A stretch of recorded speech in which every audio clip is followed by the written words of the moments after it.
What's up, everybody? Welcome back to the garage. Today I'm going to give you an update on the Doyle Anvil from Harbor Freight. I'm going to be honest with you, it's not going to be a very good update, so strap yourself in for that. So if you guys watched this video up here in the corner, that was my first look video at this after I got it. I was not able to look at this in the store. I had to order this online. Highly recommend buying one of these in the store so you can check for any major defects before you buy it and save yourself a little bit of a headache. So in the first video I mentioned some issues with welds on the face, and that was really about the only major issue I found. I did have one little deformity on the edge here that I was able to clean up with a flap disc, and that's all nice and square and usable, so not a big deal there. Now keep in mind this is a $140 anvil, so perfection is not going to be a thing with this, and I knew that when I purchased it, and I'm okay with that. But make sure you are okay with that and having to put a little work into one of these to bring it up to par. So first thing we'll talk about is, as you can see, I have stripped some of the paint away from the anvil here, and back here at the tail you can see some spots with some filler. These are voids that they filled in and then painted over. There's also one here on the end of the tail stock. Not a whole lot you can do about that because you're not going to be able to see that even if you do look at it in the store. It's just something you need to be aware of. The second big issue that I found with mine is that the hardy hole is advertised as 3/4 of an inch. And when I first got this, I could only get a 3/4 inch piece of material in there about a 1/16 to an 1/8 of an inch.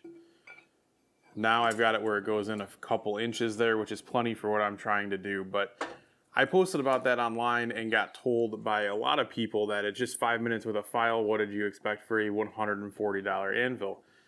Once again, I knew what I was buying, but this was a lot more than 5 minutes with a file. That's how undersized it was.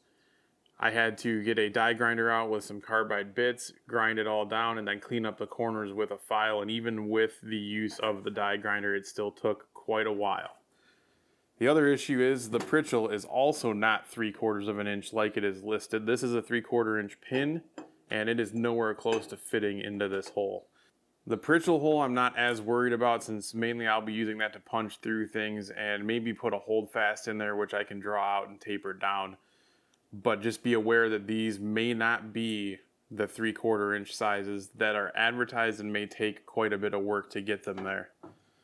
Now, for the big thing, in the last video I found one weld on the face of this, and it was over here by the hardy hole. I just built a stand for this and had it sit in the garage, and that was fine.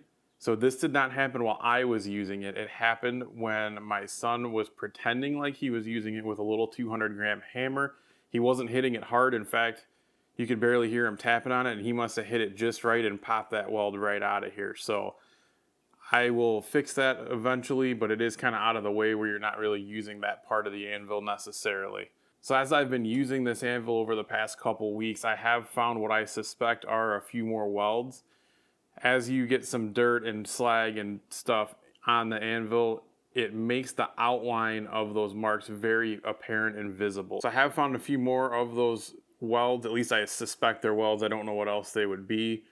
And hopefully they don't cause any issues down the road. But I still think this is a great way to get started. Just be aware you are buying a $140 anvil and you may have to put some work into it, and there are definitely going to be some flaws with it. But overall, still happy with the purchase. It's got me started and I can improve my skills without spending a ton of money on a large expensive anvil. This is also great because right now I'm moving this inside and outside, so when I use it I move it outside, when I'm not using it I put it away. That way I don't get any rust issues or anything like that, and I don't have to have necessarily a dedicated workspace to keep this.